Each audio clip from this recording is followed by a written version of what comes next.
Hey everyone, my name is Garv. I'm with the OU Food Pantry. Today, I'm going to show you 5 tips and tricks that can help you cook in the kitchen. Don't worry if you're a novice. I'm a college student, so most of my food is warmed up in a microwave, but these 5 tips everybody can use and learn to become a better chef. Okay, so tip number 1. First off, you want to secure your cutting board.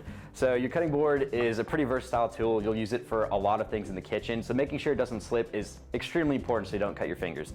So a good way to do that is getting a cloth rag, and you want to lay it down onto the table. And you see how when I push the cutting board, it moves pretty easily. But once I use it on the rag, it's pretty firm. You really can't move it, and that's to make sure that your working surface is completely secure. You don't want to cut yourself because nobody wants to bleed all over their kitchen and nobody wants to get hurt.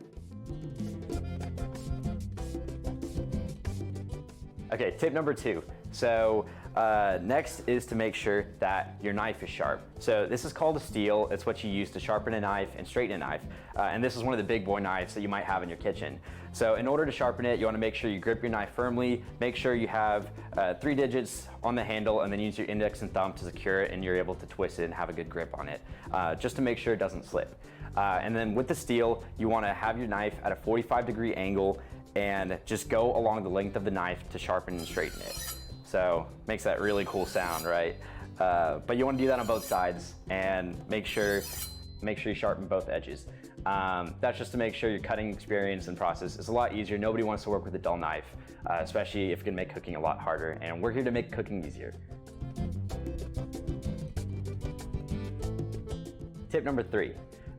So now a secure cutting board and a decently sharp knife. This is how you use a knife whenever you're cutting vegetables or anything for that sort.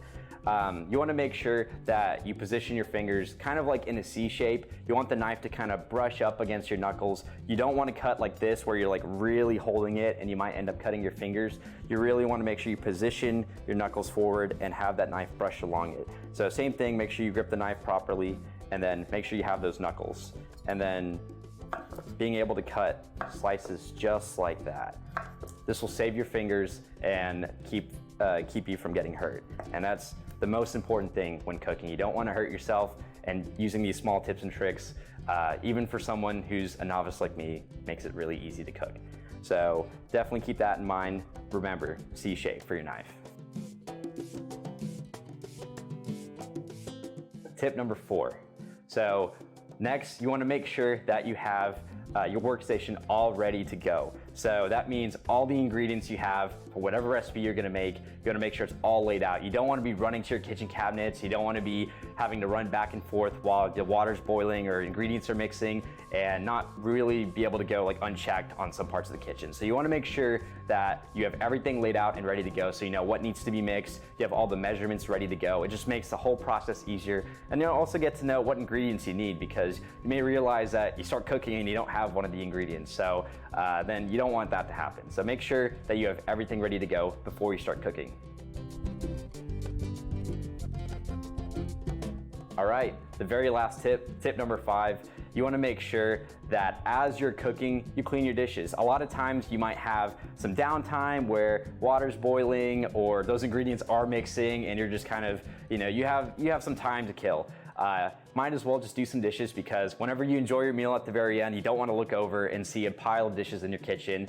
That just kind of reminds you that you have to do it later. So a good tip is just to make sure that you get that done as you're cooking. So over here, I have a dirty bowl and I'm just gonna go ahead and clean this. We already have our workstation prepped and we have all of our ingredients. Cutting board is secured, and might as well knock this out.